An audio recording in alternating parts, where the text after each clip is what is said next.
Assalamualaikum warahmatullahi wabarakatuh. Pemirsa yang dirahmati oleh Allah, Rasulullah SAW diutus, salah satu fungsinya adalah menebarkan rahmat bagi seluruh alam. Hal ini seperti tersirat dalam Al-Quran surat Al-Anbiya ayat 107, wa ma arsalnaka illa rahmatan lil alamin, dan kami tidak mengutus engkau wahai Muhammad melainkan untuk menebarkan rahmat di seluruh alam. Makna alam dalam ayat di atas bermakna luas, yang mencakup segala hal selain Allah Subhanahu wa Ta'ala, sehingga mencakup terhadap manusia, hewan, ataupun tumbuh-tumbuhan, bahkan jin dan malaikat. Menebarkan rahmat pada manusia dalam konteks ini tidak terbatas pada umat muslim saja, bahkan mencakup terhadap umat non-muslim. Hal ini seperti yang ditegaskan dalam salah satu ulama terkemuka asal Mesir, Syekh Mutawalli Asy-Sya'rawi, dalam kitabnya Tafsir Asy-Sya'rawi. Famin rahmatir rasul bi ghairil muslimin ayun sifal madlum minhum wa ayyarudda alaihi haqqahu.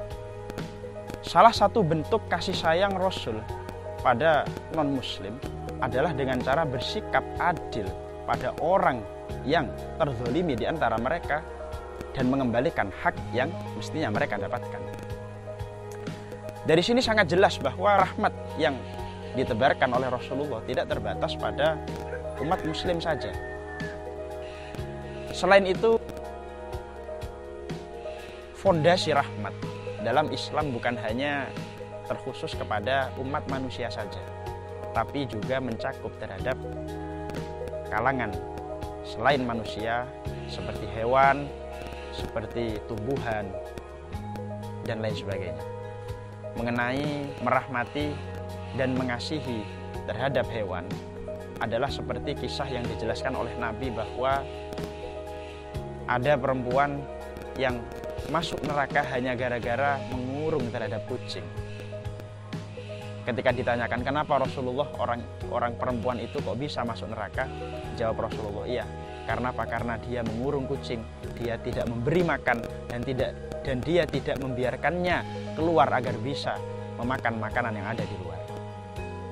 Di sisi lain mengenai hal ini terdapat kisah yang dijelaskan dalam kitab Al-Mawa'id Al-Usfuriyah. Pada saat itu sahabat Umar bin Khattab melihat anak kecil yang menangkap burung. Karena yang menangkap anak kecil, burung itu diremas-remas. Melihat hal demikian, Sayyidina Umar merasa iba, merasa kasihan terhadap burung yang diremas-remas oleh anak kecil. Lalu akhirnya anak kecil itu diajak berbicara oleh Sayyidina Umar. Wahai anak kecil, misalkan burung itu aku beli, apakah engkau akan setuju dengan pembelian ini?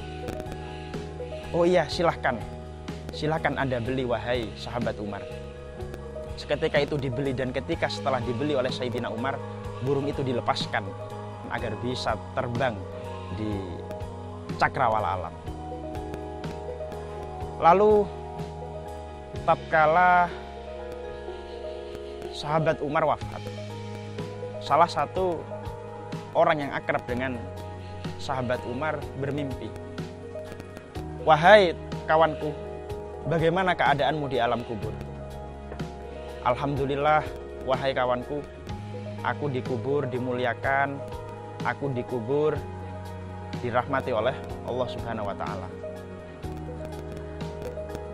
Lalu teman dari Sayyidina Umar menanyakan kembali, dengan apa engkau dimuliakan seperti ini, wahai sahabatku? Apakah dengan sifat zuhudmu? Apakah dengan kejujuranmu? Apakah dengan keadilanmu? Atau dengan keberanianmu? Ternyata jawab Sayyidina Umar sangat mengejutkan. Wahai kawanku, aku pada saat dimasukkan ke alam kubur, ada dua makhluk yang mendatangiku. Dia sangat berkata kasar padaku. Dia sangat tampak gagah saat mendatangiku, sehingga aku tidak bisa berkata apa-apa pada saat itu. Lalu tiba-tiba Ada yang berkata pada saat itu, "Wahai kalian berdua, jangan engkau takut-takuti orang ini, karena sesungguhnya orang ini pernah menyelamatkan burung yang hampir saja disiksa oleh anak kecil."